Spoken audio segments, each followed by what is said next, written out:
Welcome to stadium bulletin. আপনাদের সঙ্গে আমি অর্পণ। ভেবেছিলাম আজকে স্টেডিয়াম বুলেটিনটা ভীষণ অন্যরকম হবে। অন্যরকম মানে একদম আরসিবি সেলিব্রেশন যেভাবে চলার কথা ছিল সেরকমভাবে আমাদের এই স্টেডিয়াম বুলেটিনটা শুরু করার ইচ্ছে ছিল। মানে এ শালা কাপ নামদু, এই যে লাইনটা এখন বিখ্যাত লাইন, এটা দিয়ে শুরু করার কথা ছিল। কিন্তু সেলিব্রেশন কিন্তু কার্যতভাবে এক অন্য জায়গা নিয়ে নিয়েছে।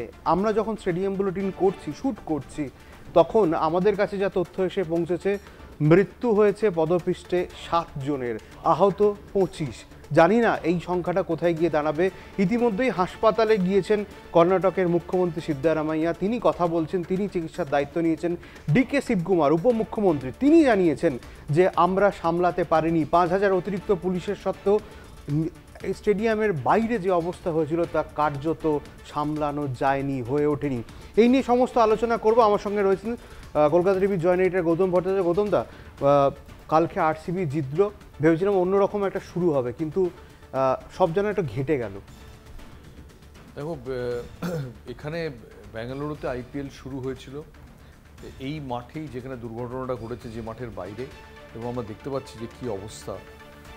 2008-এ 18 বছর পর, প্রায় 18 বছর পর সেখানেই ফেরত এলো, এবং এরকম একটা ট্র্যাজিক পরিণতি নিয়ে। আমার শুধু আজকের ঘটনাটা শুনে রাহুল দ্রাবিড়ের কথা মনে হচ্ছে যে প্রথম যখন আইপিএল কভার করতে যাই, আইপিএল শুরু হওয়ার দুদিন আগে ওদের একটা ফটো সেশন এবং একটা ওই একটা কি বলবো, বিজ্ঞাপনের জন্য ভিডিও তোলার ছিল। তো আমায় ওখানে রাহুল দ্রাবিড় দেখে বলেছিলেন যে আপনি এখানে কি করছেন। আমি বললাম যে আমি এটা কভার করতে এসেছি। বলো আর ইউ মানে জোকিং?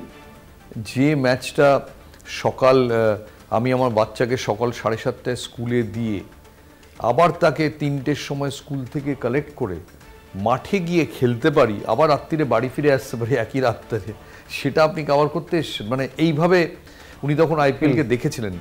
প্রথম ম্যাচের পর যখন বিজয় মালিয়া তাদের ড্রেসিং রুমে পুরো বন্দি করে পুরো টিমকে নানান সুমধুর কথাবার্তা বলছেন, তখন অবভিয়াসলি রাহুল ততক্ষণে বুঝে গেছেন যে আইপিএল কি বস্তু। স্যাডলি আইপিএলের যে জনপ্রিয়তাটা, সেটা এখন কোনো কোনো ক্ষেত্রে জাতীয় জনপ্রিয়তার চেয়েও বেশি। ঠিক, যদি না ইন্ডিয়া পাকিস্তানকে খেলে বা অস্ট্রেলিয়ার সঙ্গে একটা মার্কাটারি সিরিজ হয়, এখন আইপিএল এগিয়ে।